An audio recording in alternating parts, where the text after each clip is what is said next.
Welcome back into the show. Cut the Killer Carbs out here on AM 580 with Dr. Justin Anderson, Metabolic Coaching. Check out the website, metabolic.coaching.net. The phone line to Metabolic Coaching, of course, 448-0322. That's 448-0322. And you can check us out on Facebook, too. Cut the Killer Carbs on Facebook. And, of course, along the way, if you have any questions, comments, feel free to text in, call in, 806-745-5800. That's 806-745-5800 right here on today's broadcast. Well, let me say good morning to Dr. Justin Anderson. Good morning to you, sir. How's it going? Morning, Wade. How are you doing this morning? I'm doing well, I can't complain, and I guess I've missed you the past couple of times due to vacation, but I know. I was just saying, Jim Stewart's great. You were in capable hands of Jim Stewart. Capable hands with Jim Stewart. So appreciate him filling in. Now you don't know this, Wade, but I listen to some of your other shows, and you can't talk smack about metabolic coaching while you're on the other shows. What are you talking about? You said, this low-carb diet thing, ketogenic diet, it's that's for people with bad diabetes. It's their last chance to try and get their diabetes back. And it's not like that at all. Wait a minute. What show are you talking about? You always refer to it as hard. It is. It's a lifestyle change. And the one best thing that I can recommend for stopping smoking or nicotine in general would be to read the book called Alan Carr's Easy Way to Stop Smoking. Or because I've had friends who personally said, I read the book one time and I just stopped. Really? That was the end. I wonder if that'd work on smokeless tobacco. Well, it should, because it's a change in the mindset. You read the book changes your mindset. Or Alan Carr, he has an online program, Alan Carr's Easy Way to Stop Smoking online, or you can go do a live session. His whole approach is that while you read the book, you continue to use nicotine while you read the book. You don't have to stop while you're reading the book. You don't have to stop until you're done. So okay. But anyway, so you're back on me for saying that I was saying this was a bad program, hard to do, cut carbs out completely from your diet. Well, it's impossible to cut carbs out completely from your diet. Sure. And the reason that you aim for 20 net carbs a day or less in order to lose weight or get better blood sugars, reverse your diabetes, improve your blood pressure, the reason you go to less than 20 is that really you can't count the carbs exactly, and even an egg has 1/3 of a net carb. And so I had one client, and so she counted the carbs in every single food, and she was religious at counting them, and she's the only one I've ever had who counted the carbs in eggs. But she did fabulous, was a type 2 diabetic. But you've done enough shows.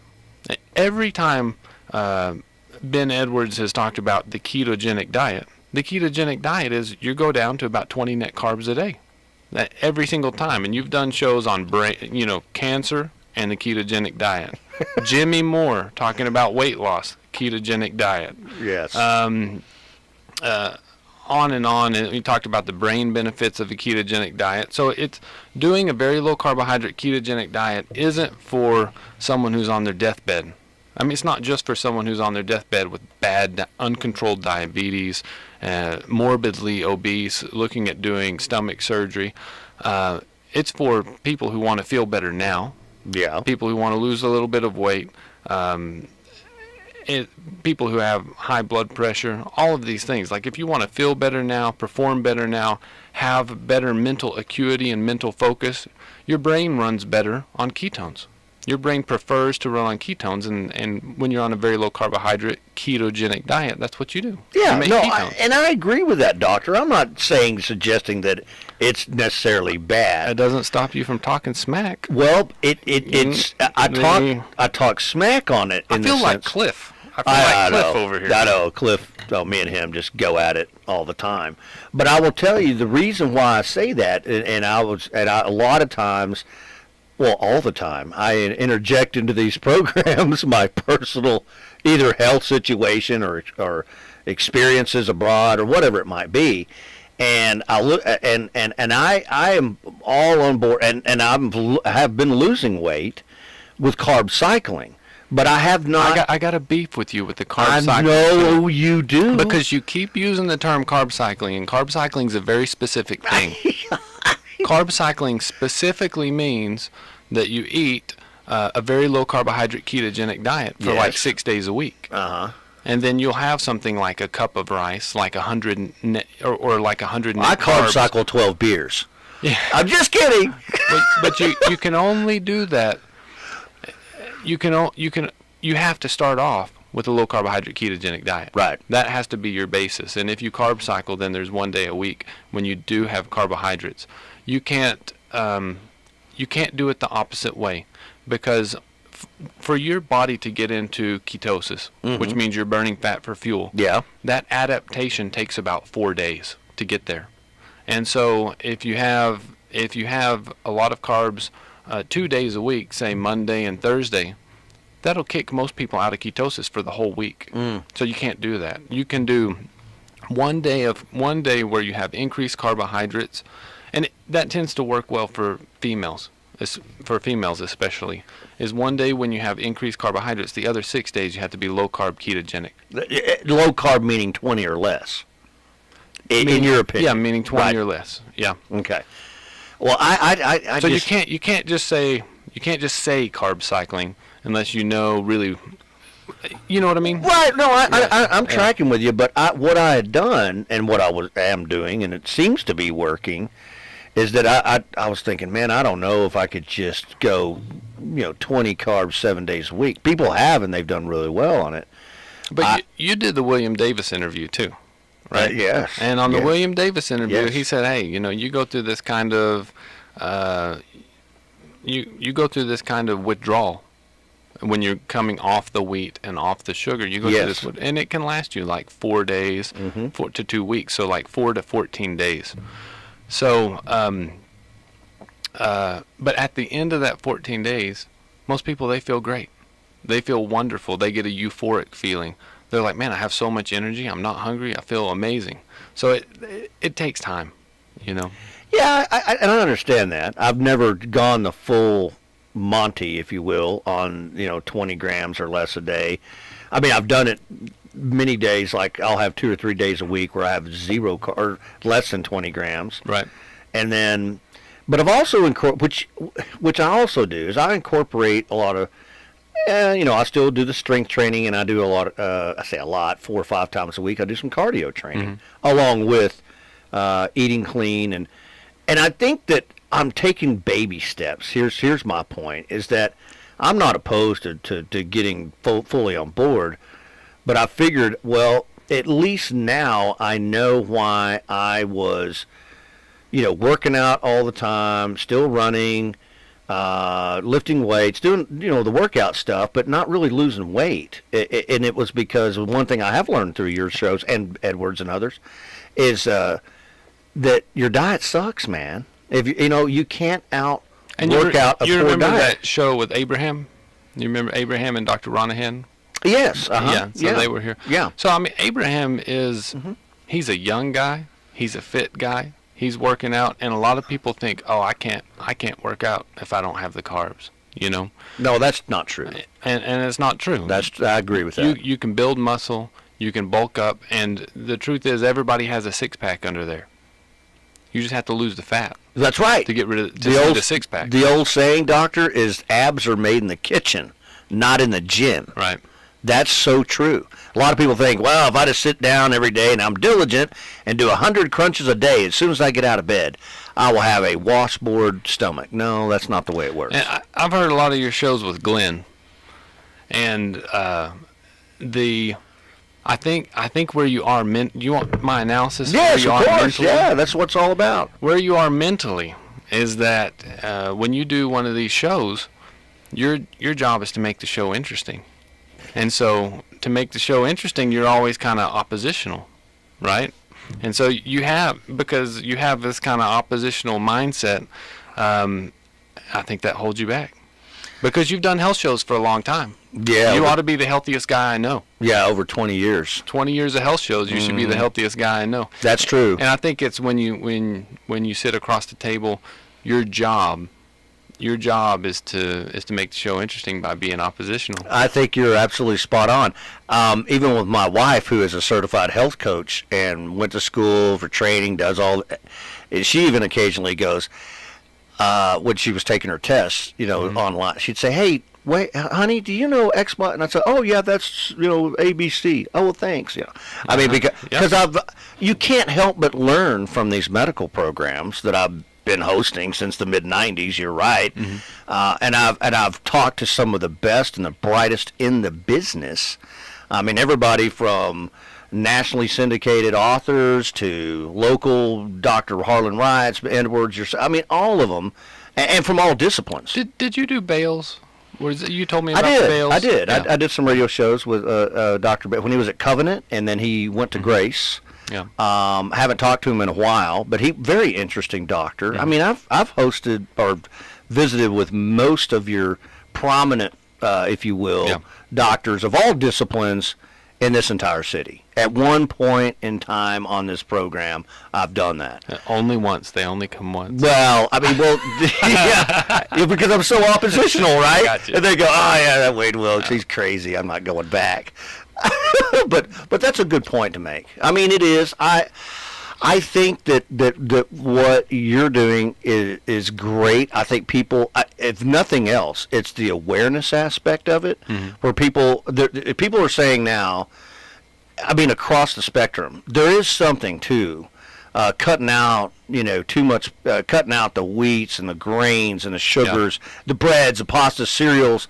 People are starting to, grasp that, and if nothing else, they're starting to think, well, maybe I ought to limit some of these things and I'll feel better. And they are, even though they may not be hitting 20 a day. The problem is this. They're feeling better, right? The problem is this. The problem is that both sugar and, the gluten, the gliadin protein found in wheat, it's addictive. Yes, it is. That's the problem. And Right. so limiting, if you want to stop smoking, you can't smoke. Cutting down does not work. In fact, the number one most successful way that people have stopped smoking, according to surveys, is cold turkey.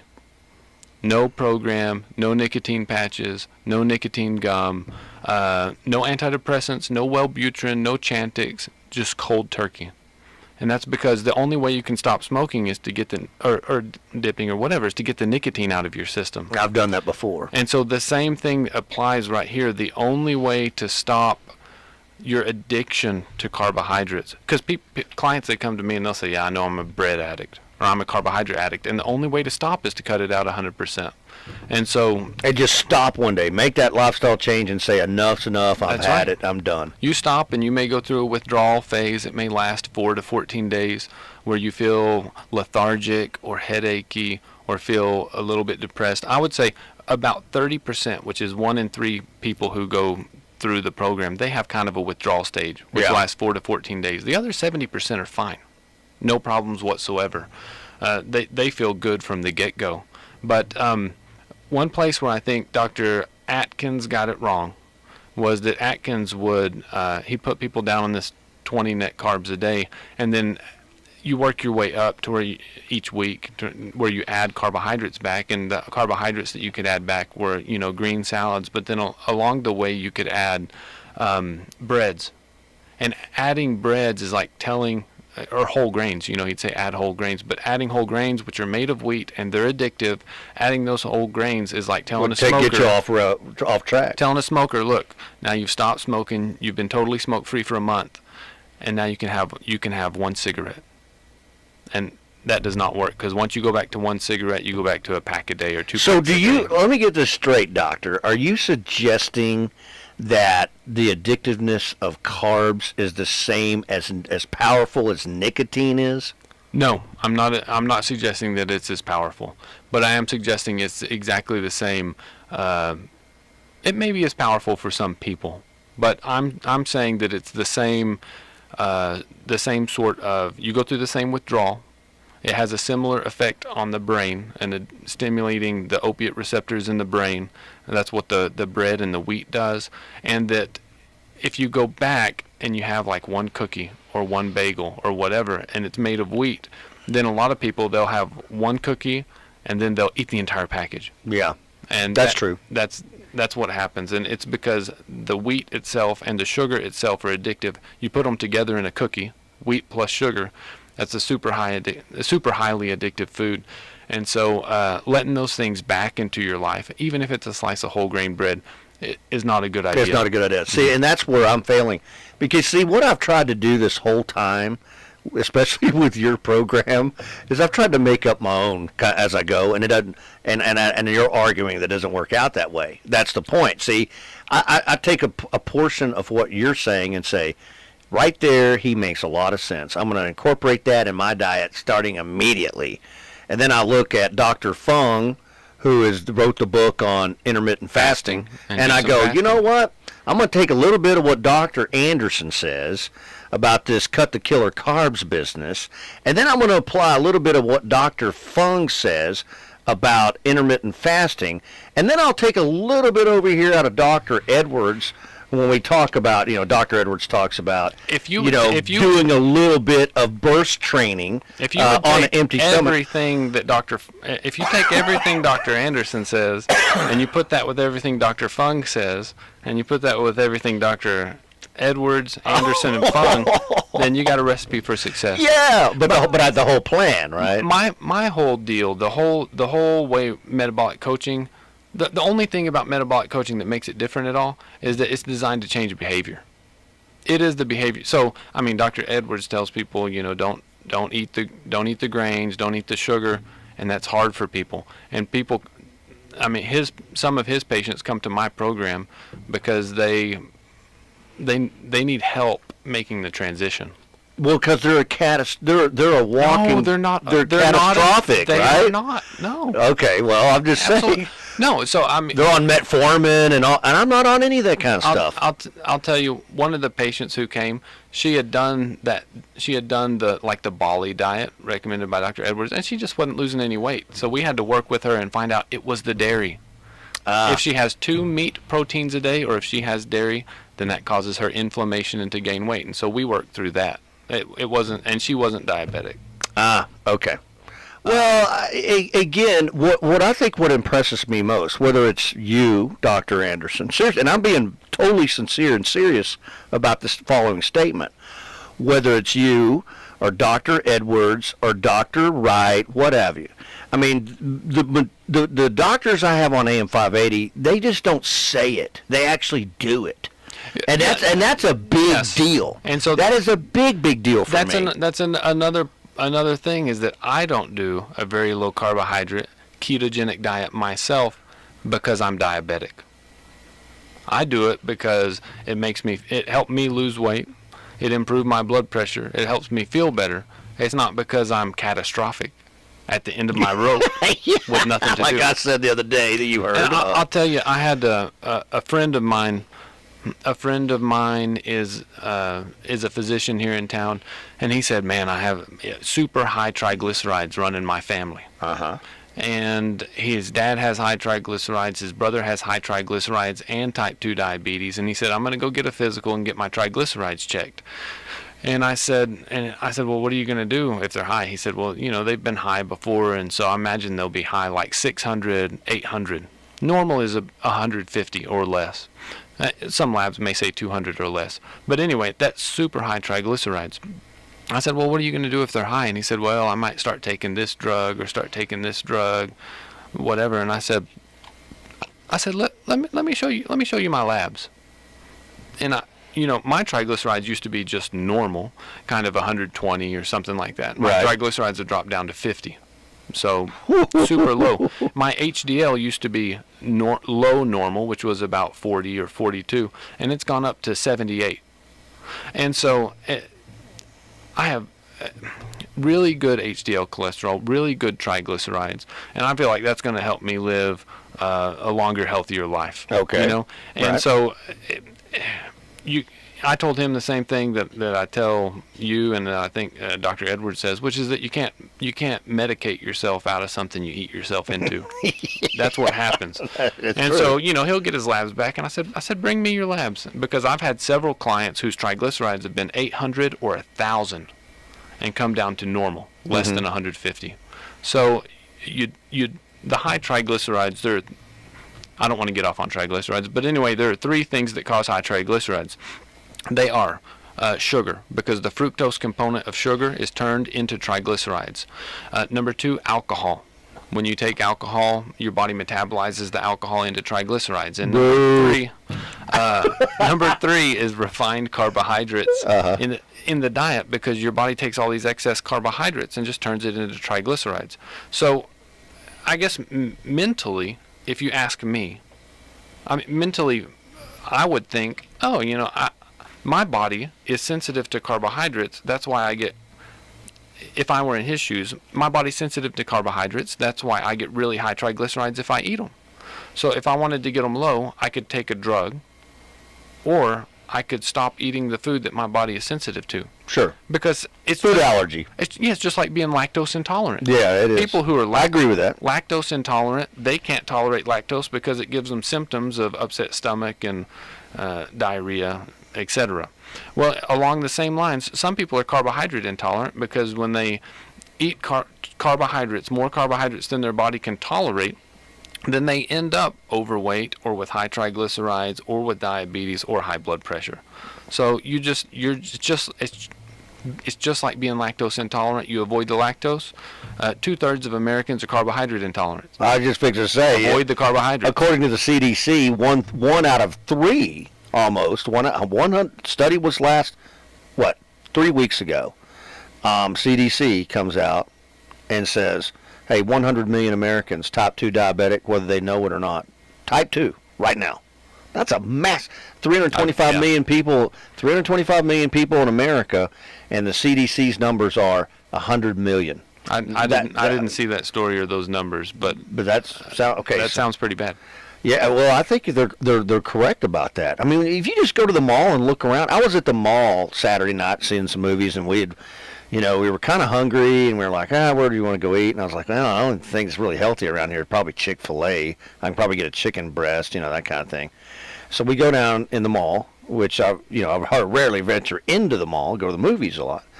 But anyway, so we're walking, and I'm just like sitting at the table, and it's a great place to people watch. Yeah. But when you look across a wide range of folks just walking around, half of them are obese. So it's insane. What I'll tell you is that I met a bariatric surgeon. One of the reasons I started teaching this course, this metabolic coaching course, Cut the Killer Carbs, was because I ran into a new bariatric surgeon in town, and I asked him, I said, well, what brought you to Lubbock? Because what brought my wife and I back to Lubbock was we like the people. It's a nice place to live. It's a good place to raise kids. The people are friendly. The patients are friendly. It's a great place to practice medicine. Those are all great reasons to come to Lubbock. And I asked him, what brought you to Lubbock? And he said, well, it's the second fattest city in Texas. And what I thought is that it just doesn't have to be that way. It doesn't have to be the second fattest city in Texas. With a little bit of education, with a little bit of education and some support, and I've told you about these audio tracks over and over. They kind of work. They're subconscious reprogramming audio tracks. They kind of work like hypnosis. I mean, it makes it easier. It makes it easy to make the change instead of hard. And so that's, people just need some support and education. All right, so let's go to the text line. It says, Greg texting in saying, I do Dr. Fung, Davis, Anderson, and Edwards. I'm healthy. I've lost 47 pounds in 7 months. Feel great, especially when in ketosis.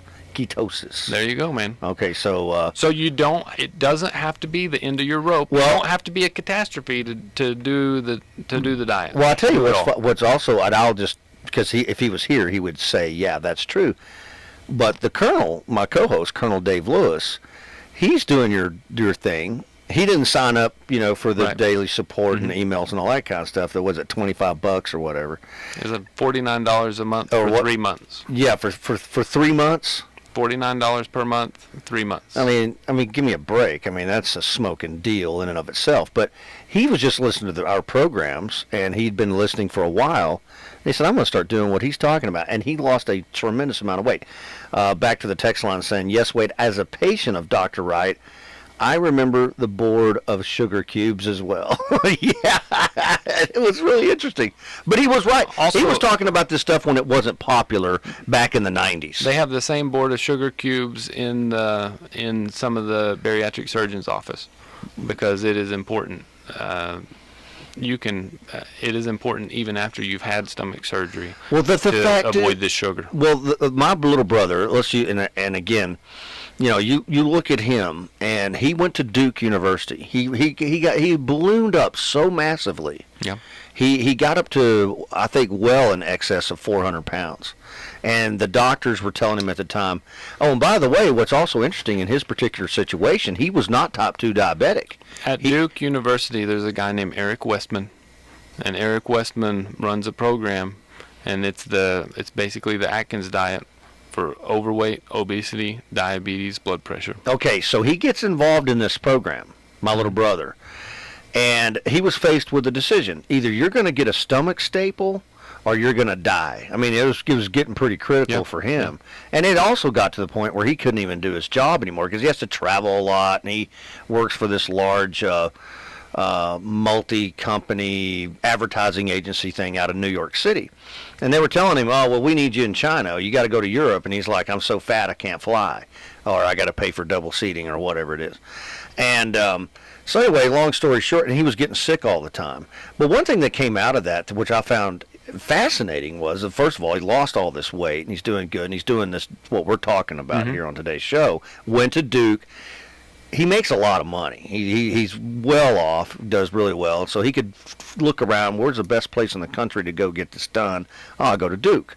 Well, anyway, one of the things he told me, which I found interesting, is that a lot of people, even after they go through, say, surgical, gastric bypass, whatever, is they say you can still undo what we've done here through liquids. Yeah, they have to. A lot of people don't know. They don't understand. You can't, even though you can create a little pocket in the, your stomach's only the size of a lemon. A lemon.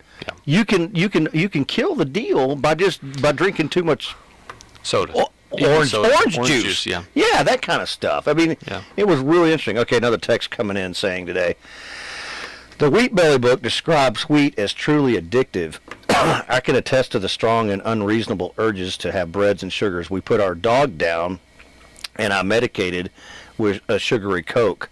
I stopped myself from drinking it all, but it took several days to mentally shake the want for more. Yeah. Whoa. Yeah. So that's 100% correct. The sugar itself. Sugar is addictive because sugar stimulates the reward center in the brain. If they do an MRI side by side of someone who's doing cocaine and somebody who's just had a bunch of sugar, the MRI looks the same, a functional MRI or a PET scan, something like that. And so sugar lights up the same part of the brain as cocaine does. And wheat is a little bit different. Wheat stimulates opiate receptors.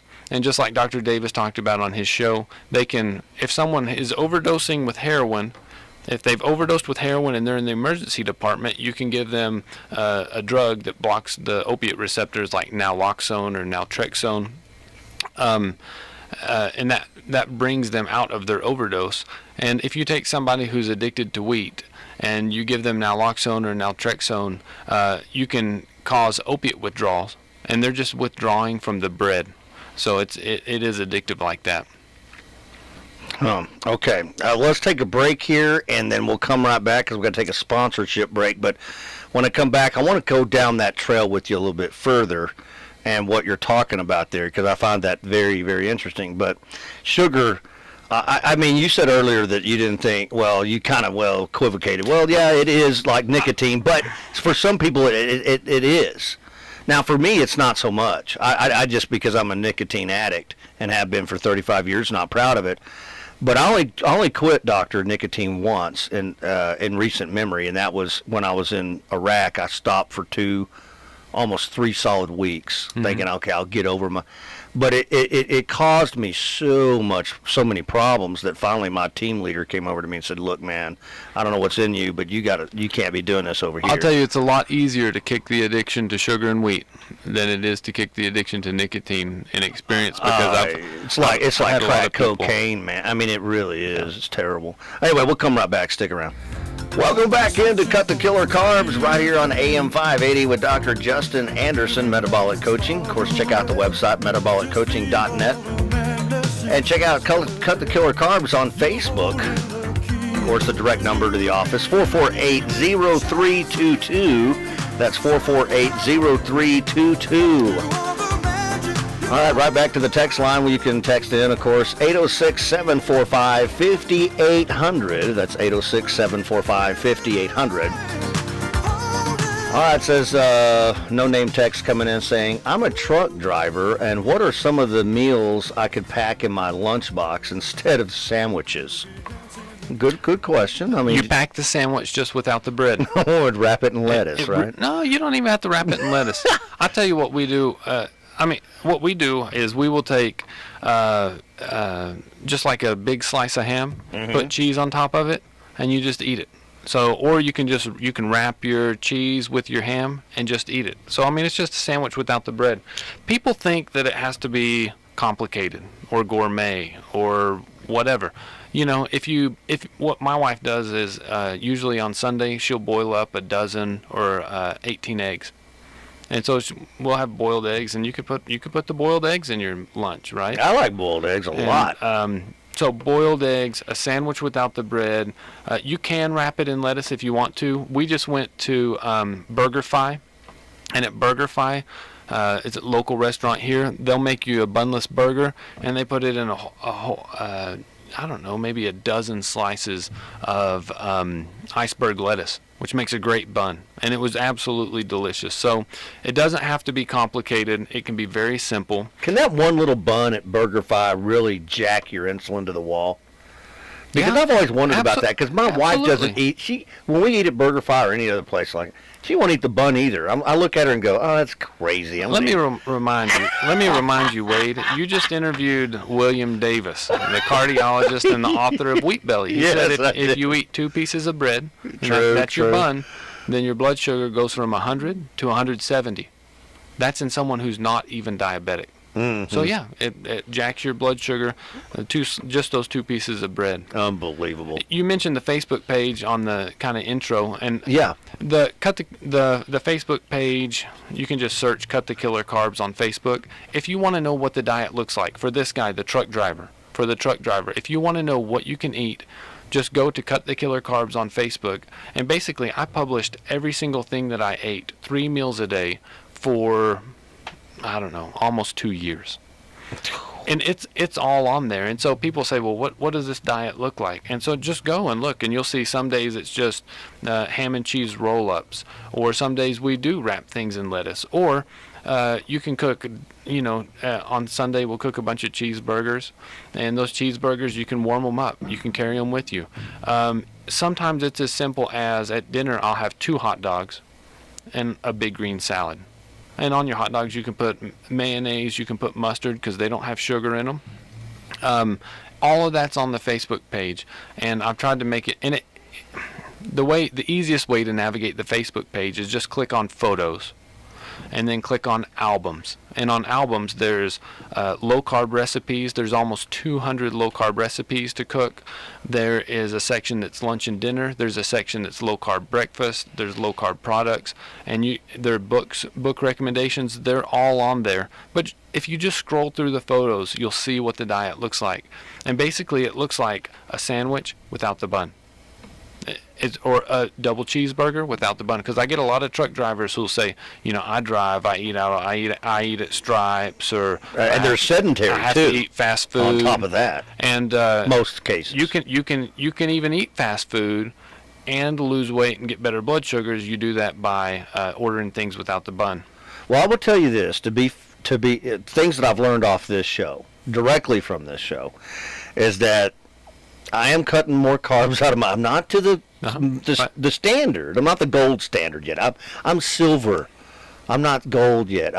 Maybe I'm the I'm on the bronze plan. Right. But no, but so I again, one of my favorite fast foods is Taco Villa. So I go up there the other day, and but I actually like their breakfast burritos really well. They're eggs and bacon and cheese, which is all fine. Eggs, bacon, order and cheese. Taco Villa breakfast burrito, no tortilla. Yeah. So I ordered 3 of these things, and and I remember that I was sitting in there, and I was and the lady, they know me in there by first name basis. Oh, hey Wade, how's it going? Hey, how's it going?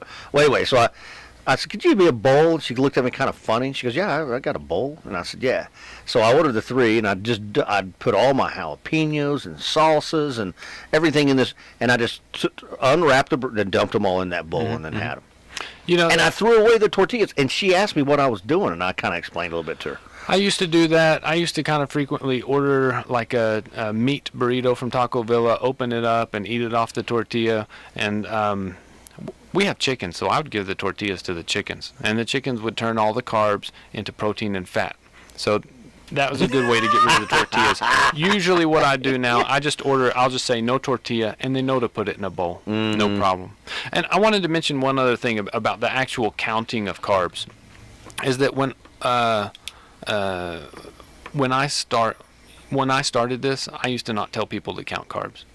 Don't count carbs. You don't have to count carbs. If you avoid the wheat, the sugar, the grains, the potatoes, which will jack your blood sugar up. If you avoid those things, then you ought to do fine without counting carbs. But what I found is, just through years of experience, people do better when they count carbs. And counting carbs, why is that, you think? Because it keeps them on track, or because of a mental thing? No, yes, part of it is mental. Part of it is that they've done studies, and if people will just write down their weight on the scale every day, they'll actually lose a little bit of weight just from the act of writing down their weight on the scale. It's because they're aware. It makes them more aware of what they eat just because they're writing down their weight. I can see that. Okay, and so calculating the carbs makes you more aware. So part of it is mental. But the other part is that for everyone, there's this kind of individual level at which you're going to switch over to burning fat and start losing weight. I would say like 99% of people are going to switch over to fat and lose weight at 20 net carbs a day or less. But there may be some, I don't know the numbers. So fewer people are going to burn fat at 30 net carbs a day. Fewer people at 40 net carbs a day. So I burn at 50. But what? Just kidding. I didn't want to derail your thought there. But if people aren't aware, I've had a lot of people, they start the program, they're not counting carbs, and then they'll lose a little bit of weight initially, and then their weight loss stalls. And I'll say, well, count carbs and see if you're at the 20 a day. And so they'll start counting, and they're eating 60 a day, or they're eating 70 a day. Yeah. And that's why it's not working. Right. And so I tell people to start off counting carbs. You start off count and make sure you're at 20. And then if you get stuck somewhere along the way, you go back to making sure you're counting all the carbs, because you'll be surprised people will start off at 20 and then they inch their way up. A little too many nuts, or a little too much of a food that's like good, that's not a grain, it's not a sugar, but they're having too much of it, and they're actually at 60. They found themselves at 60 net carbs a day instead of 20. Okay, question on the text line says, I've stopped worrying as much about my weight, and I'm more concerned with my blood sugar. Yes. Is that correct? Yes.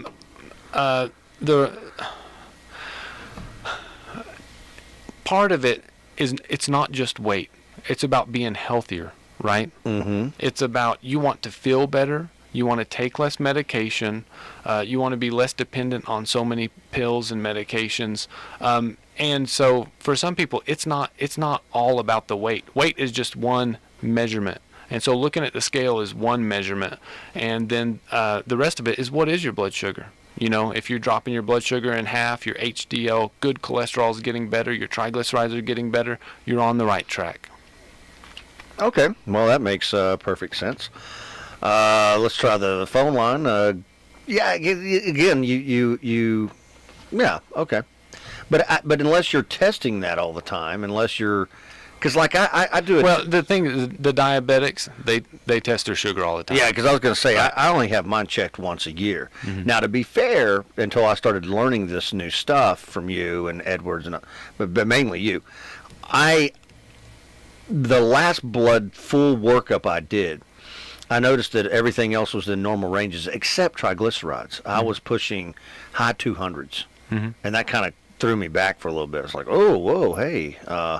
But since then, I've lost some weight. The other thing I've learned is that you don't necessarily want your numbers to be normal. Because, really? Okay. Normal is the 95 percentile. And so there's 2.5 percentile that's low and 2.5 percentile that's high. I mean, your HDL good cholesterol, you don't want it to just be on the low end of normal. You want your HDL to be high. Yeah, no, You want it to be where's the good. triglycerides? I mean, Triglycerides in different labs, normal is less than 150 or less than 200. okay. And that's what you would think. That's what you. I mean, And so that's normal. So if I'm 100 points ahead of that, that's too much. Way too much. Right. So you're not you're way on the outside of the bell curve, which means you're in the 2.5% that's way outside. Yeah, and I shouldn't be there. And I don't know because I haven't done the test in over a year, and I have moderated a lot. Now again, I'm not full blown, but I've lost weight. In one of your interviews, they were talking about, I think Morley Robbins maybe was talking about magnesium, and he was saying, the normal range includes the sick population.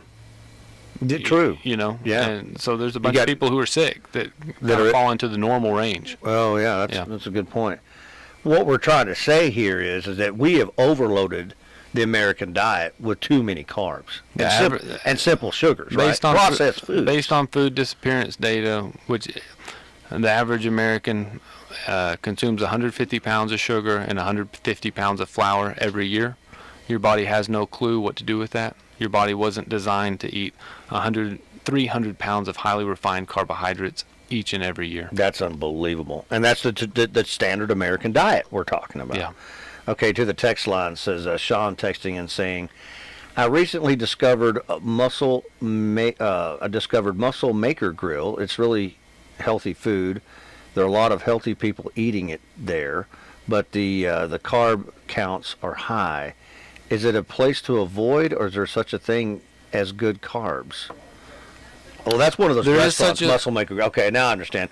So go ahead and answer that question. I don't know what that is. You want to know what that is? It's a new restaurant here in town where they, it's. I'm sure, and I don't know because I haven't been there, but I'm sure it's like all organic and, it's small portion sizes, but clean. It's the clean eating. But he says, because I haven't been there, but he said the carb counts are high. So you would say, nah, well, wait. If you got high carb counts, that's not good, right? Yeah, I would avoid it. There's a lot of places that are quote unquote healthy because they'll use whole grains, but whole grains are going to. A slice of heart-healthy whole wheat bread will raise your blood sugar just as high as a slice of white bread, and so I would avoid it. Yeah. Okay, good point. Appreciate that one. Ray texting in, I missed the first part of the program. Will today's show be available on Facebook or podcast? Yes, what I do with all of the shows is usually a couple of days afterwards, I post them on YouTube. And you can go to Cut the Killer Carbs on YouTube and just search Cut the Killer Carbs YouTube in Google. You'll find every show is posted there. There's also there's a free 6-hour seminar there if you want to get started with the program. And they're on metaboliccoaching.net, the website. There are other links for other information like written instructions, and you can download and listen to the subconscious reprogramming audio tracks. All that's free. Yeah. It's free. So you mean I'm right there on the... Like right now I'm waving, so it'll be up on. Well, I tell you what, Dr. Anderson, we appreciate it as always, and like you said, check out the website metaboliccoaching.net. Cut the Killer Carbs on Facebook, but YouTube as well. How do you on YouTube? You just put Metabolic Coaching. You can do Cut the Killer Carbs on YouTube. Oh, okay, Cut the Killer. Okay, all right. Is it called Metabolic Coaching? I think it's Cut the Killer Carbs. Well, don't ask me. I think it is, but just search Cut the Killer Carbs on YouTube. Okay, good deal. Anything else you'd like to say, Doctor, before we let you out of here today?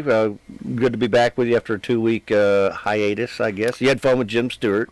Yeah, let's get Jim back in here. Did we change Jim Stewart's eating habits? You know, I think Jim's coming around. I'll tell you, the one thing I want to end with is that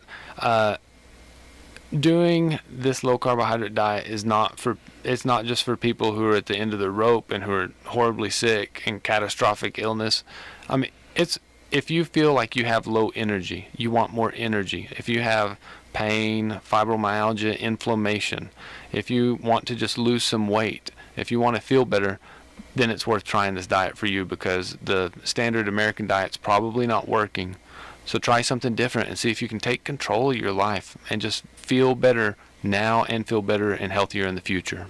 Good points, Doctor. We appreciate that. Of course, we look forward to seeing you back here next Tuesday on the program. Of course, we appreciate Dr. Justin Anderson. We'll see you next Tuesday. Until then, I promise to be fair to you when you're not around. No talking smack, Wade. That's right. I'll be fair about it, right? All right, stick around now. Unconfused coming up next right here on AM 580.